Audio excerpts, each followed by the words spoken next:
So today's daf is daf Mem Gimel in Avodah Zarah. We learn for Achenu Beis Yisrael. Learn soon about Rav Shapiro. We're about 15 lines from the bottom of the page on Mem Gimel Varaf. We left off yesterday at the two dots. We learned how you're not supposed to make an image of a person. That was one thing that we said for sure.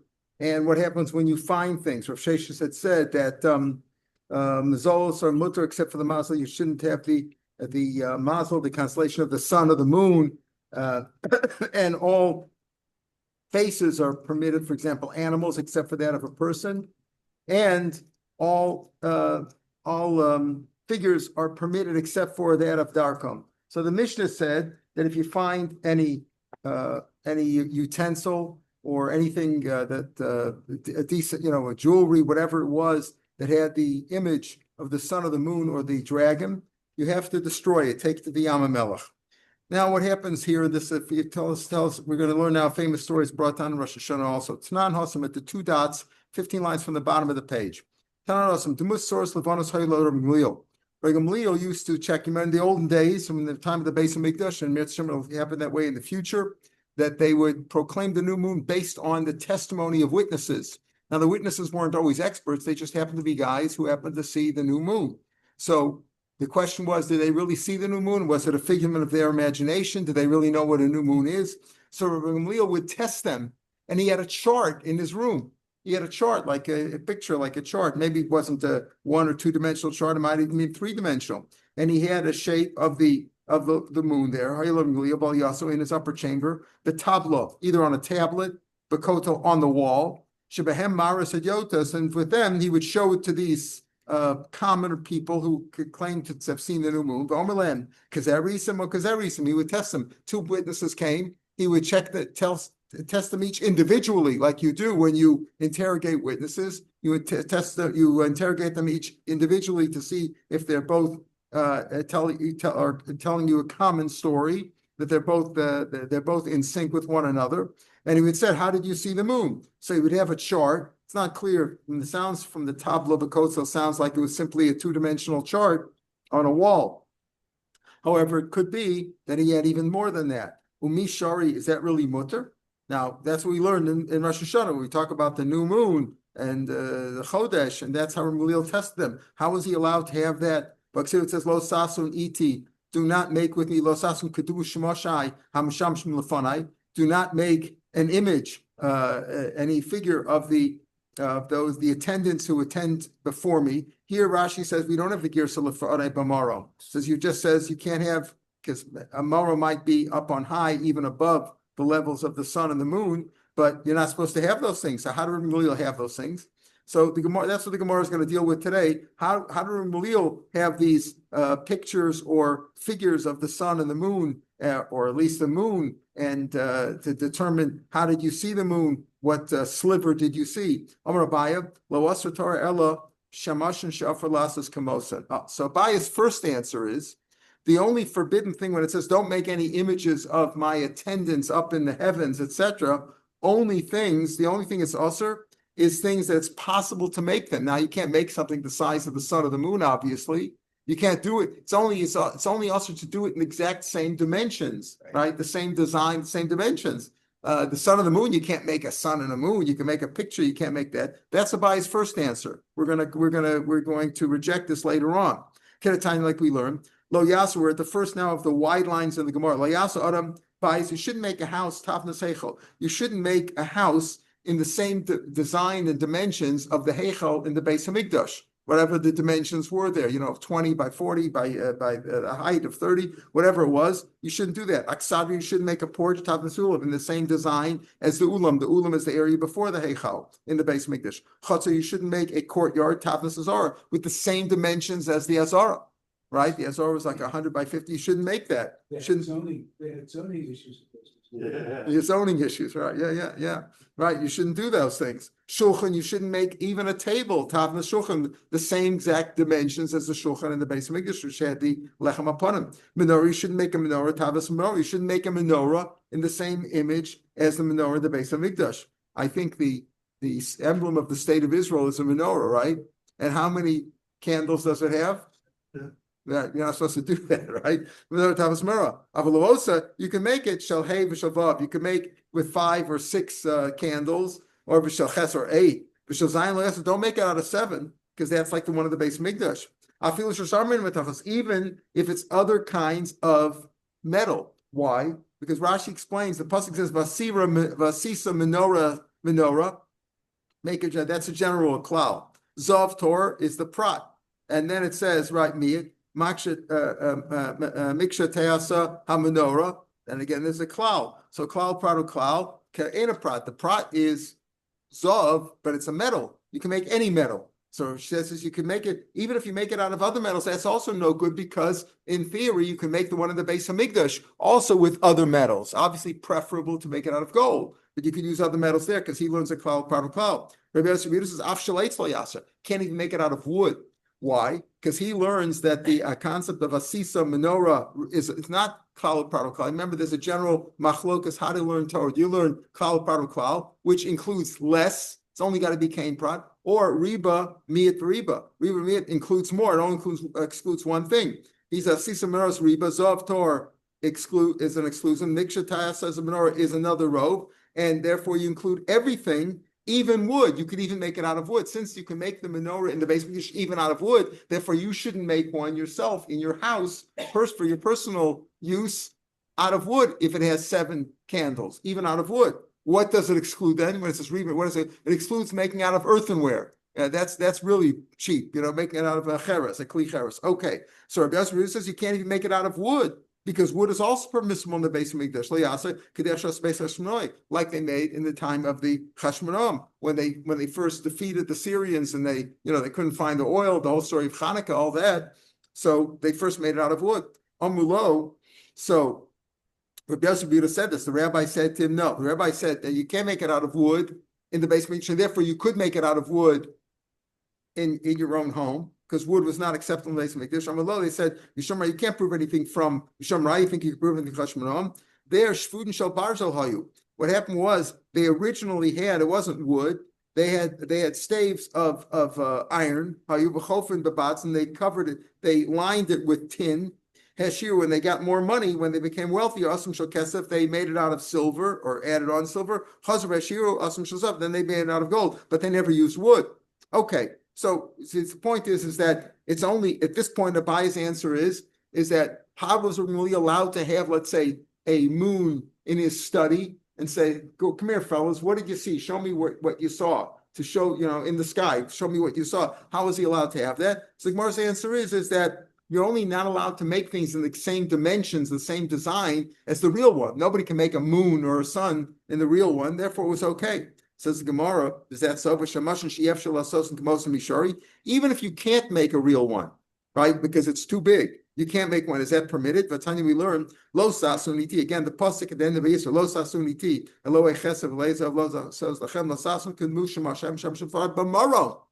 You can't even make things that are like me, that are my attendants up in the sky. Not talking about the base of Migdash, the menorah, the shulchan, the chutzner, all that. Yeah, that you can make. You can make your own size, and you can make one of yourself in the same size. Therefore, don't do it.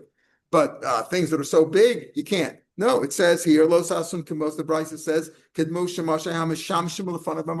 you can't even make anything like in the same shape, design. They gotta be the same size, obviously, as the attendants up on heaven, which we assume means the sun and the moon. There he's talking about the attendants that serve God, and these are special angels, or whatever you want to call them. There is special angels or creatures, whatever you want to call them, that serve God, that had 4 faces, the 4-faced angel. What did it have? It had, Rashi says that it had an ox. One side was the face of an ox, one was of a person, one was a lion, one was an eagle. So that's what's forbidden there. When it says it's referring to that. Elamiyat, if that's the case, if you're only not allowed to make something that has the 4 faces, you should be allowed to make the face of a person, right? And we said yesterday you can't. Alomatanya, why did we learn yesterday? You can make any face, except for the face of a person. Amar Rav Yehuda, Brei Rav Yeshua, or Rav Huna Brei Rav Yeshua, Rav Huna Brei Rav Evi. Mi Pirkei Rav Yeshua Shamili. I heard the following thing from his teaching. Lo sasun iti, lo sasun osi, don't make me. In other words, since man is made, so to speak, in God's image, right? Doesn't mean that God looks like a man, but however we understand that, we're supposed to, we're made, we're made in God's image. So therefore, don't make me. If you make a person, if you make a picture of a person, you're effectively making a picture of me, and therefore you can't do it. Again, presumably we're talking about 3 dimensions over here, not just like taking a photo or a painting of a person. First, you even talk about that there's, what about dolls? Kids play with dolls, that's also a shape of a person that's generally not forbidden. Others are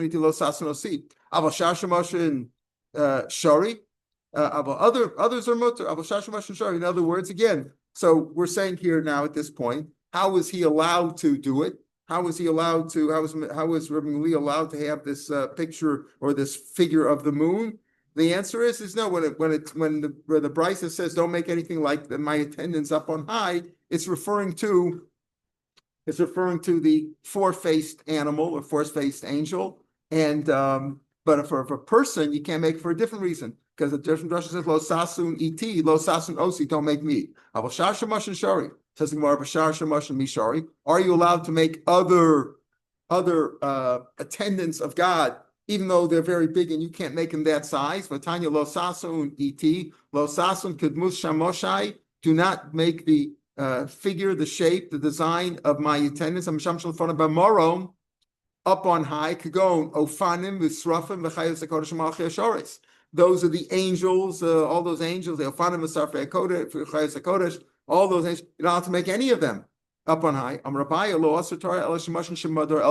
So we're assuming now, he says, no, you're only allowed, you can't make those servants of God that serve up him up on high, meaning at the top of the heavens. There's like 7 levels of heaven. The top level, the Elfanim and Sarfa and the Srafim, the Chayos HaKodesh and Machasharis, they serve God up near heaven, up where God's abode is, right? Up top of heaven.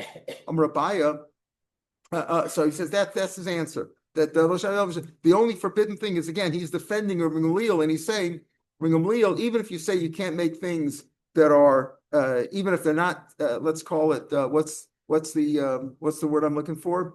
To scale. Even if you can't make it to the right scale, and you're still not allowed to make even a smaller one of it, only those things that are way up above, like the 4-faced angel or the Alfanim and Seraphim, Chayos HaKodesh Malchei Hasharis.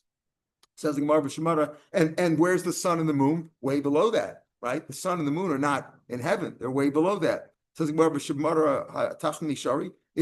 it allowed to have even? You're allowed to make images, figures of God's attendants even below, like the sun and the moon. Batanya Asher Bashamayim, right? What is supposed to say? Asher Bashamayim the Seres Dibros, right?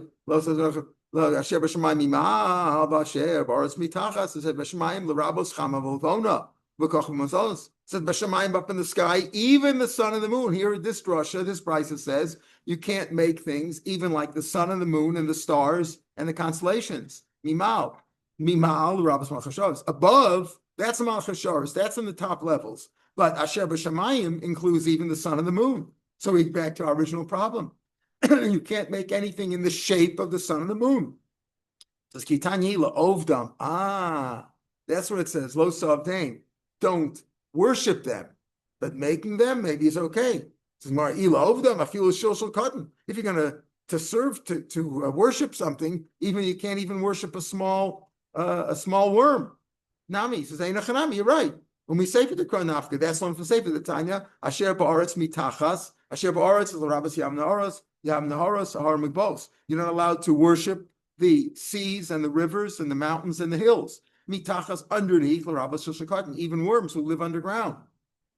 You can't, it just means that you can't serve any of them, but maybe you can make them. But still, are you allowed to make a sun and a moon like Rav Meir did? Apparently, Lo sasun kidmus shemashayim mishamshin lefanai b'maram kagon chamal levana kachamazos. Here he says beferish this price. That's where you brought this price originally. We didn't have to go through all this, right? But that's the derech of the Gemara. He shows you different ways to learn until you bring this price. This price, it says specifically, you can't make not just to worship. Lo savdeim is another drasha, is another pasuk. Don't worship them. But it says lo sasun iti, lo sasun. The Bryce says kidmus shemashai.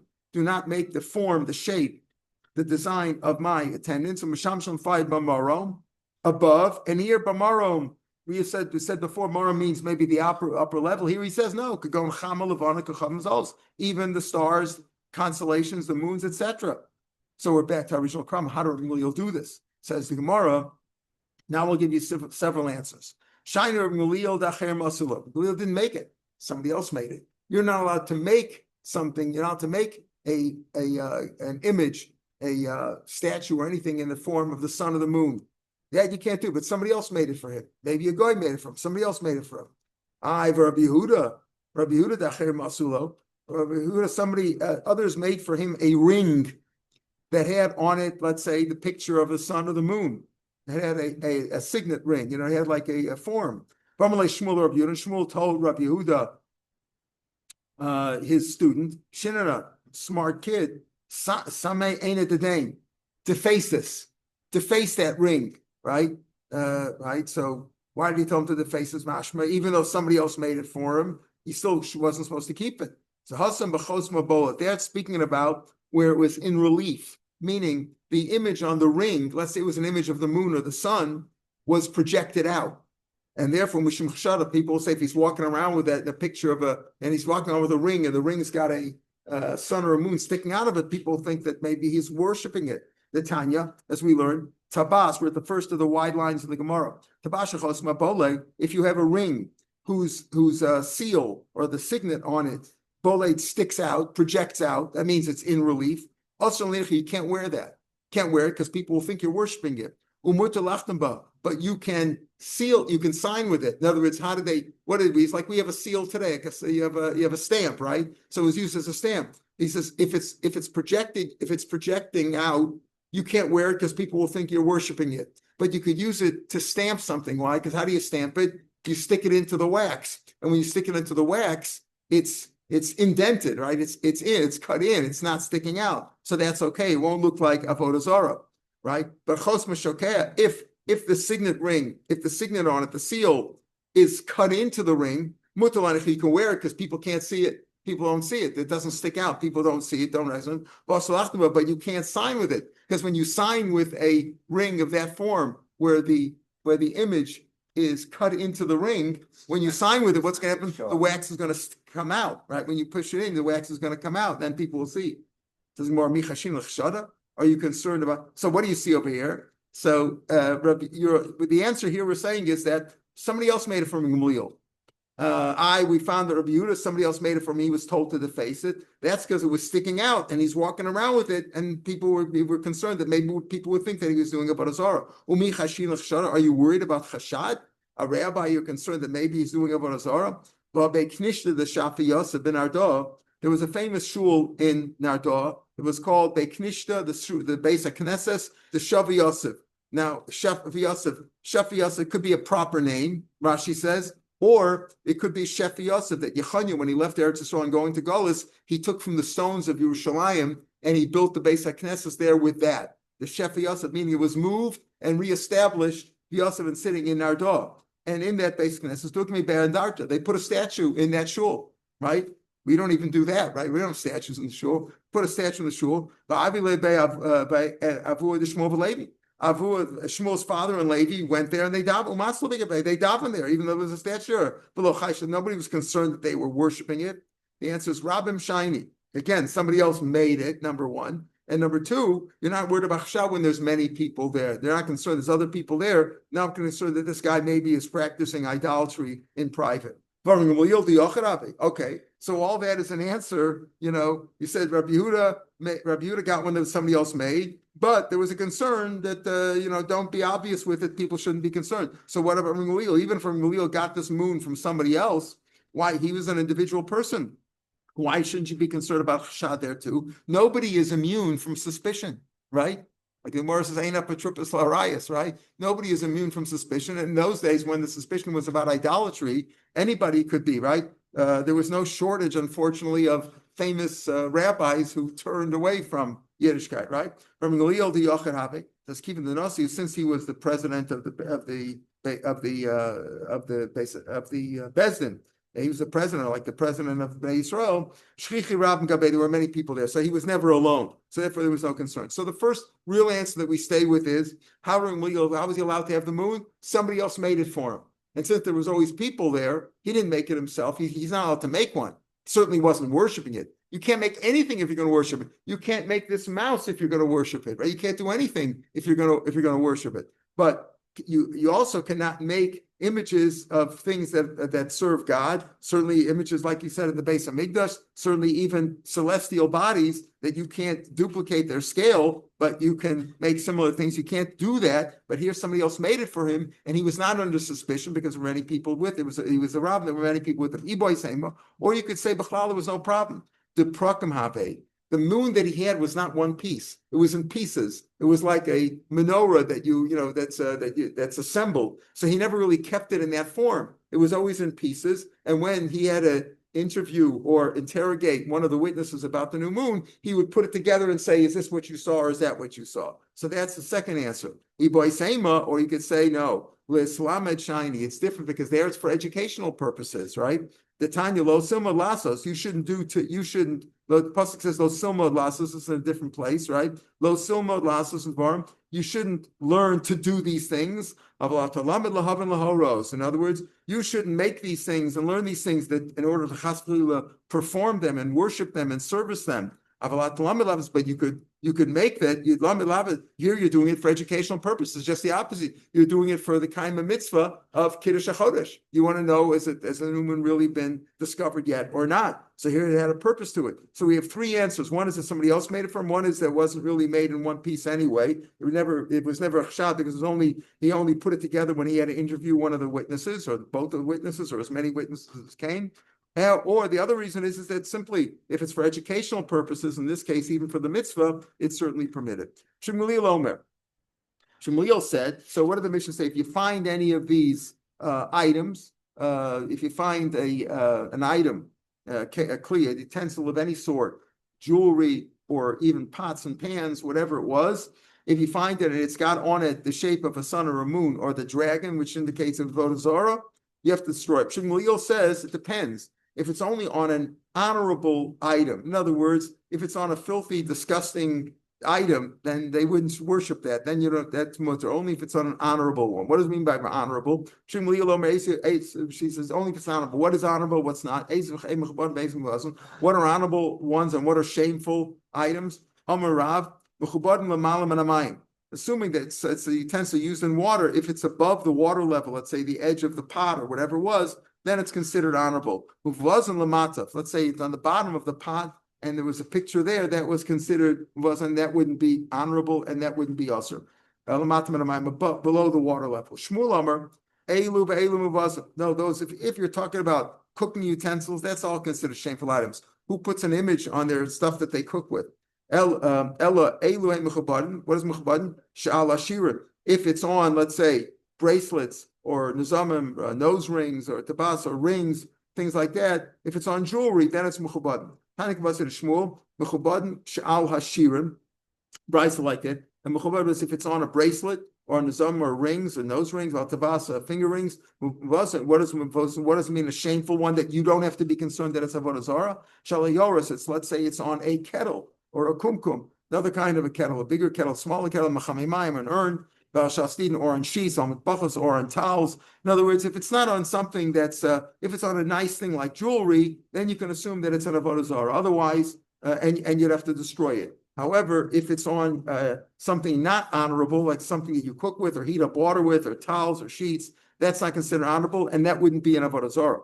So Rabbi Yossi, we mentioned Rabbi Yossi before. Here's this really mission is part of the previous mission. Rabbi Yossi says you don't have to take it to the Yam HaMelech or the Yam HaKtichon and sink it in there and destroy it that way. Rather, shochik, you can grind it up, and scatter it in the wind. That's another way to destroy the avodah zarah. You can scatter the wind. Or then throw it into the ocean. The ocean, you could throw it in, in its entirety. Amalo, afu nasazevel, that's not good.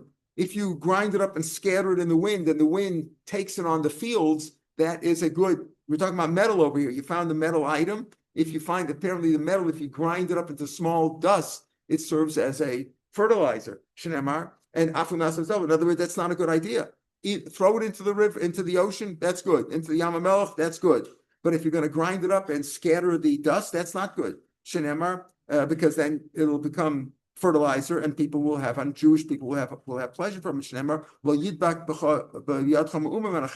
nothing of this forbidden thing, this idol, should remain cleaved to you. And if you have enough from the dust, that's no good. So Rabbi Yossi says you're allowed to grind it up and throw it into the wind. And the rabbi said, no, that you have to throw it into the Yam HaMelech or the Yam HaTichon and get rid of it. Throw it in where it's like basically flush it down the toilet so nobody can have enough of it. Tanya. So we already have a dialogue between Rabbi Yossi and the Chacham. Rabbi Yossi says you could scatter it, you could grind it and scatter it into the wind, and you're not worried about it being used as fertilizer. And the Rabbanan say, no, you may not do that. Now, Rabbi Yossi is going to try to bring from various places in Tanakh showing that they did scatter it in.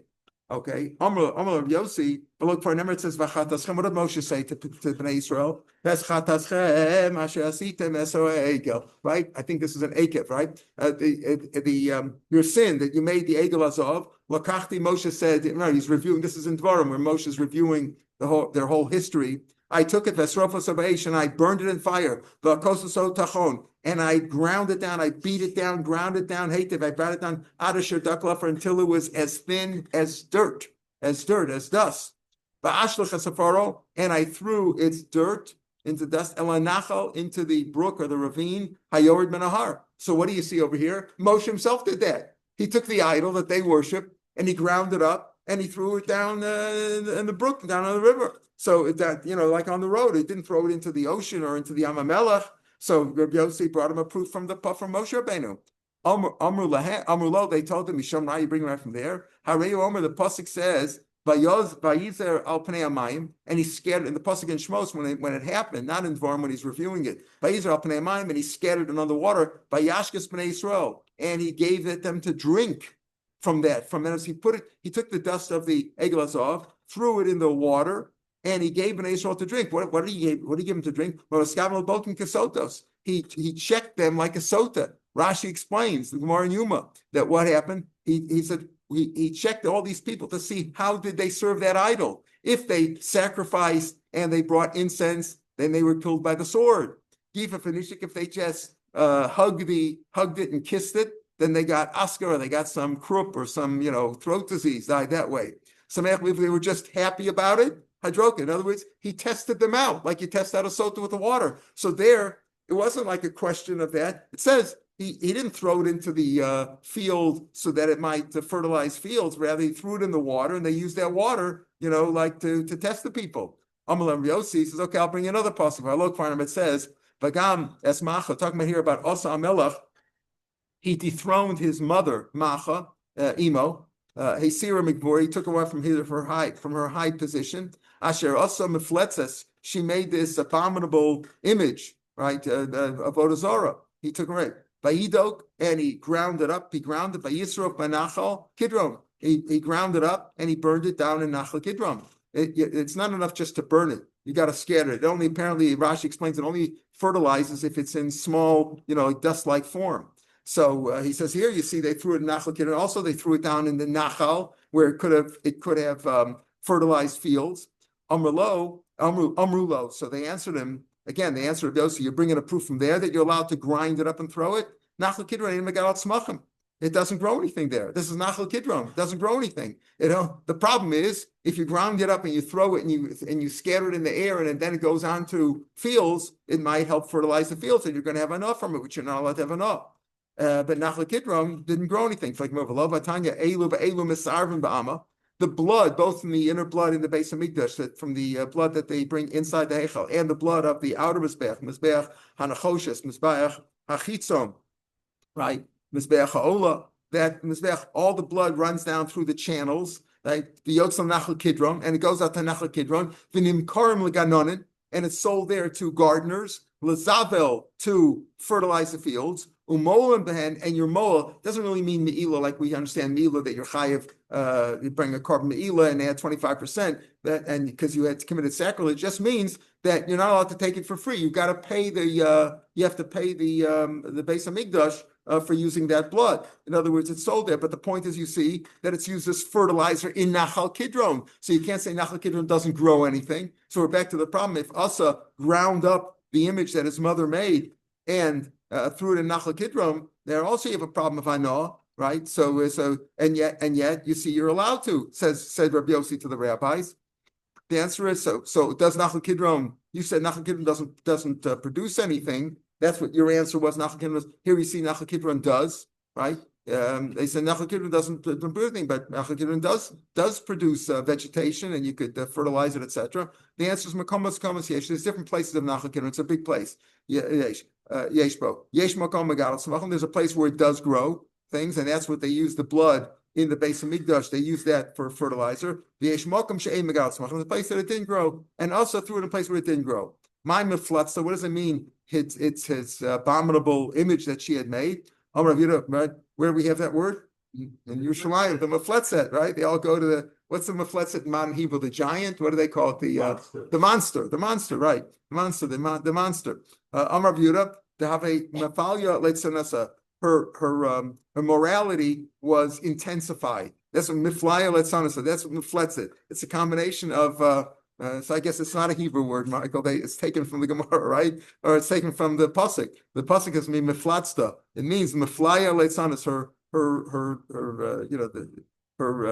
joking and her leitzanis, her lewdness is intensified. Ketan Rabbi Yosef, what did they do? Kimin Zachros, his mother was so bad. Kimin Zachros asa, she made a phallic image on this idol that she made.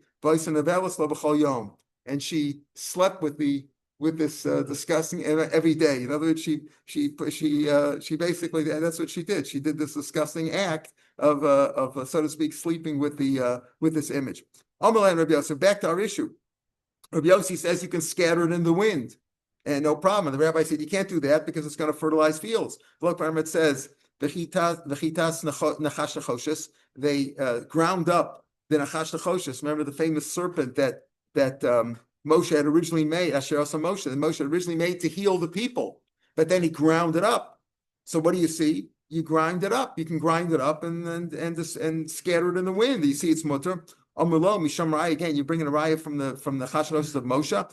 It says Vayomer Shem Moshe. Hashem said to Moshe, "Asay l'cha saraf, make this serpent. L'cha mishacha, make it from your own. It's your own. Make it from your own pocket, meaning your own stuff." It wasn't an idol. You couldn't, and it's why do you, what's the issue here? We're talking about, can you grind up an idol and scatter its dust? And the rabbi said, you can't scatter its dust, you're going to have enough from an idol. This wasn't an idol. It was simply Hashem told Moshe to make the serpent, which is going to heal the people. Later on, they used it as an idol. They said, oh, it heals us, it's used as an idol. But they can't make it an idol. Can a guy come along and take your animal and turn it into an idol? It belongs to you. Yeah, very nice. You have a cow, you're milking your cow, and etc. A guy comes along and he bows down to it. Now you can't use your cow. It's your cow. He can't make your cow into an idol. So the same thing over here. This belonged to Moshe. Asher Moshe. Amal misham raya. Ariyomer vayom misham Moshe. I say l'cha saraf, make l'cha mishlas from your own money. It's yours. So why did they have to grind it up? They didn't have to grind it up. Since they saw later on that the Jews were mistaken by it, and the Torah here means that they were swayed by it. They followed it, right? Because of the Ketol Yisrael Basrei, but Israel were swayed and they turned after it, meaning they worshipped it. He ground it up. But the truth is that it wasn't really an idol. It says Vayazvu Sham Esat Sabeim. They left their idols. Vayisoim David, and David carried it away. Vanosha. David carried it away their idols. Umay mashma the high Vayisoim David. Listen to this. How do you know that he carried them away means that he scattered them? It says Tisraim. The pasuk is Tisraim.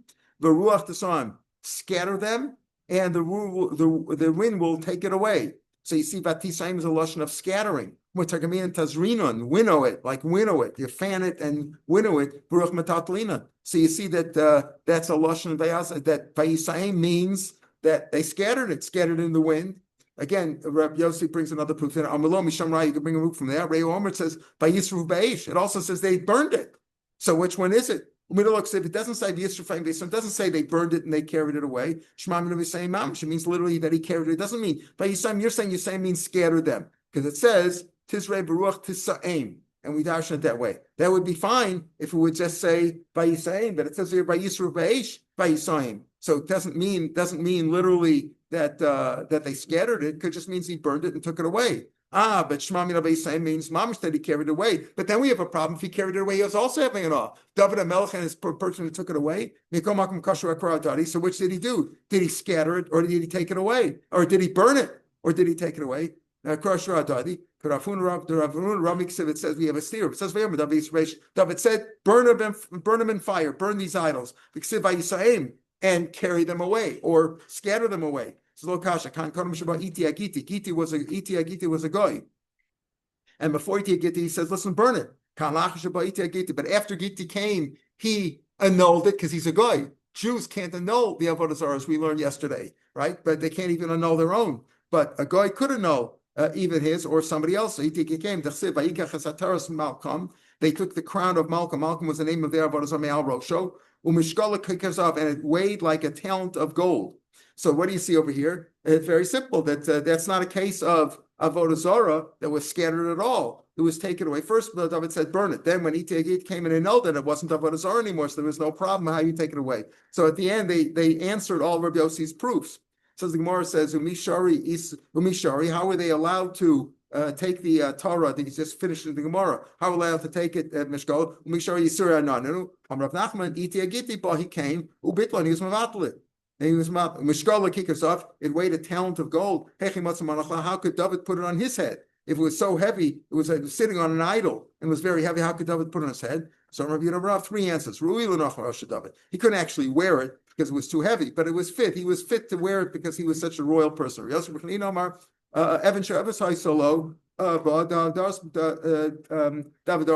words, there was like a contraption, like a lodestone, that actually he didn't actually put it on his head and suspend it on his head, and his head had to hold it up, but rather it was sitting above his head, so it looked like he was wearing it. A blazer armor having a kara haisaba sheshavik, it doesn't really weigh that much. It was very precious that it was worth a talent of gold, but it didn't weigh a tefan of gold. And as we have many times that you have the idea of mishkalat, he said the weight was a talent of gold. It was the equivalent of a weight. It didn't mean that mishkalat that it weighed that much. It meant that it was worth that much. It was worth as much as a talent of gold. All right, we're up to the 2 das. We'll pick up here tomorrow, Mitzvah Shem.